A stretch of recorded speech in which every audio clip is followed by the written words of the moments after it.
माता की, भारत माता की, वंदे वंदे वंदे। साथियों, गणतंत्र दिवस की 76वीं वर्षगांठ के उपलक्ष्य पर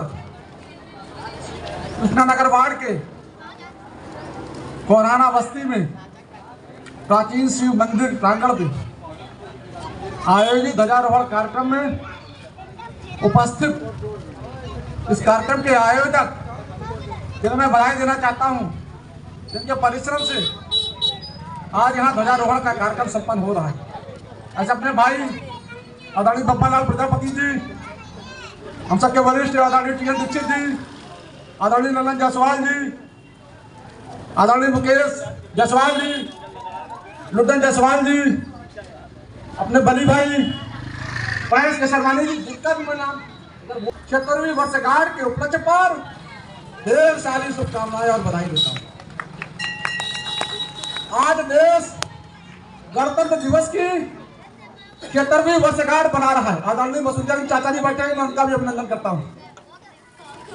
और साथियों, लगभग 76 वर्ष पूरे हो चुके हैं देश के संविधान को लागू हुए।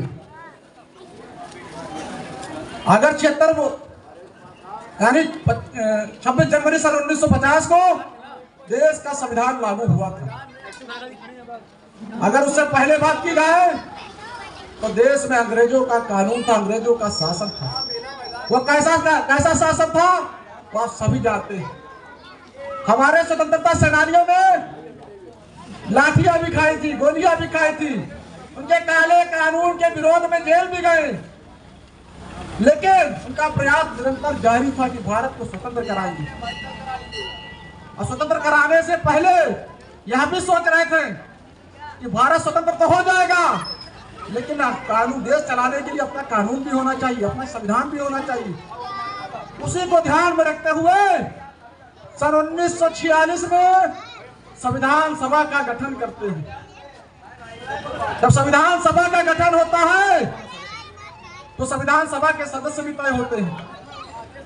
पूरी सदस्यों के ऊपर जिम्मेदारी दी जाती है कि भारत को चलाने के लिए सशक्त कानून बनाया जाए, सर्वस्पर्शी कानून, एक मर्मस्पर्शी कानून जो भारत की जनता को मौलिक अधिकार दे, भारत की जनता को कर्तव्यों का बोध कराए। इस सभी की चिंता करते हुए 26 जनवरी सन 1950 को भारत में संविधान लागू हुआ।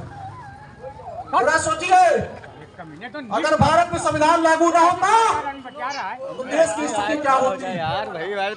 देश में कानून का राज नहीं होता, देश में तानाशाही होती। तो जिसको पाता उसके साथ दुर्व्यवहार करता। कानून के मार्ग पर चलने की ना तो सरकार हिम्मत करती, ना जनता हिम्मत करती। इसीलिए नियम कानून तय किए हुए हैं। सरकार भी चलेंगे संविधान के रास्ते पर चलकर सरकार अपनी भूमिका अदा करेगी। जनता भी चलेगी तो संविधान के रास्ते चलेगी, नियम कानून के रास्ते पर चलेगी। और नियम कानून का ही नतीजा है आज भारत प्रगति की ओर अग्रसर हो रहा है। निश्चित तौर पर गणतंत्र ने हमें बहुत से अधिकार दिए हैं, हमारे मौलिक अधिकारों की चिंता की है।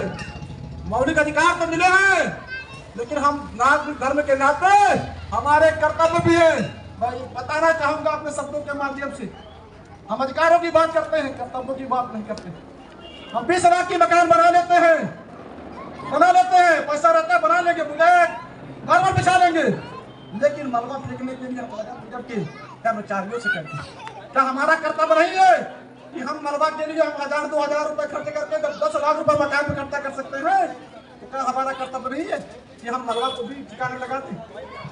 हमारा नैतिक कर्तव्यों को हमें बोध कराने की आवश्यकता है, उसे समझने की आवश्यकता है। निश्चित तौर पर गणतंत्र हमारी लोकतांत्रिक मूल्यों की उत्सव है।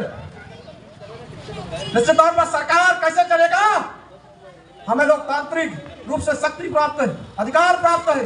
हम अपने पदों के माध्यम से सरकार चुनते हैं और वह सरकार संविधान के रास्तों पर चलकर देश के लिए, देश की प्रगति के लिए, देश की खुशहाली के लिए कार्य करती है। आज 76 वर्ष हो गए हैं, देश संविधान के रास्तों पर चलकर देश प्रगति की ओर अग्रसर हो रहा है। भारत एक समृद्ध भारत की ओर बढ़ रहा है। अभी आदरणीय टी अध्यक्ष जी कह रहे थे भारत विश्व की 5वीं अर्थव्यवस्था के रूप में उभर रहा है। और निश्चित तौर पर देश के यशस्वी प्रधानमंत्री श्रीमान नरेंद्र मोदी जी देश को तेजी से आगे ले जा रहे हैं और निश्चित तौर पर तीसरी अर्थव्यवस्था के रूप में जल्द ही भारत स्थापित होने जा रहा है। हम सामूहिक रूप से मजबूत हो रहे हैं। जो कभी हमको आंख दिखाते थे, हम आंख से आंख मिलाकर बात करने वाले देश हैं। विरोधियों की भी हिम्मत नहीं होती है भारत को आंख दिखाकर बात करे। देश का नेतृत्व करने वाला नरेंद्र मोदी जी ने भारत को गौरव बढ़ाने का कार्य किया है। भारत के सामूहिक रूप से मजबूत किया है। भारत को आर्थिक रूप से, भारत को सामाजिक रूप से, वैश्विक रूप से भारत को मजबूत करने का कार्य किया है। तो उनका सपना है 2047 में भारत विकसित राष्ट्र बने।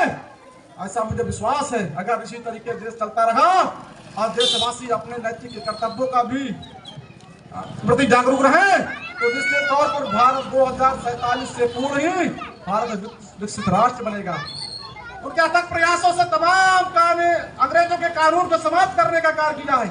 अभी न्यायिक व्यवस्था में 3 कानून को रद्द किया जो अंग्रेजों के शासन से चले आ रहे थे। देश आज भी नरेंद्र मोदी के नेतृत्व में अंग्रेजों के पुराने कानून को त्याग कर एक नया कानून जो भारत की जनता के लिए उपयोगी हो, सरल हो, सहज हो, उनके लिए सार्थक हो, उसके लिए प्रयासरत है।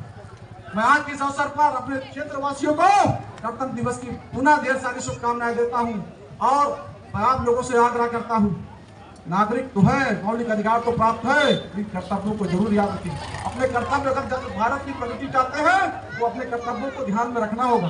मैं इतना कहता हूँ वाणी को बुला लेता हूँ। बोलिए भारत माता की, भारत माता की। बहुत बहुत धन्यवाद श्रीमान मुकेश लारा जी। साथियों, अभी आपने हमारे पार्षद मुकेश लारा जी का ओजस्वी भाषण सुना और हम सबसे मोहल्लेवासी से यही आग्रह करेंगे कि अपने संविधान द्वारा प्रदत्त जो अधिकार हैं, जो कर्तव्य है, उनका निर्वहन करते हुए देश की प्रगति में अपनी जो है महत्वपूर्ण भूमिका निभाएं। साथियों, अब छोटे छोटे बच्चों के द्वारा कार्यक्रम को आगे बढ़ाते हुए उनके द्वारा ध्वजारोहण का कार्यक्रम होने जा रहा है। हम बच्चों से आग्रह करेंगे कि इस साइड में सामने सब आ जाएं। सब बच्चे इधर खड़े हो जाए, इधर साथ में आ जाए, इधर आ जाओ, से खड़े हो जाओ।